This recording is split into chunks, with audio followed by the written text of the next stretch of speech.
全世界面临着疫情的打击，大家拢会烦恼，拢会惊。台南市美术馆伫去年推出宫庙艺术展了后，今年延续宗教甲民间信仰的主题，即摆以疫情下人心为主题，推出信仰的回路展，希望讲民众利用这个信仰，找到寄托甲力量。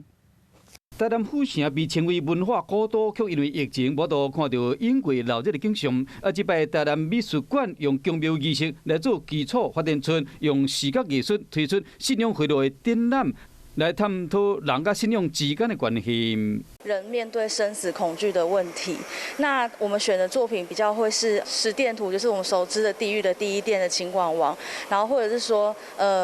墓园。那到第二展区的时候，当我们面临自己的恐惧跟渴望或欲望的时候，我们会去借由宗教仪式或科仪文化去排掉这个恐惧。展览分做3个展区，无论是人对未知，还是面对死亡的恐惧，还是讲为日常生活中各种信仰人甲鬼神之间的存在关系，艺术家透过作品，互参观的人看到无同款的角度，同时嘛希望讲带予民众伫疫情之下，会使找到咱心内力量。这个展期一直到11月14，那感觉有趣味乡亲，会使去观赏。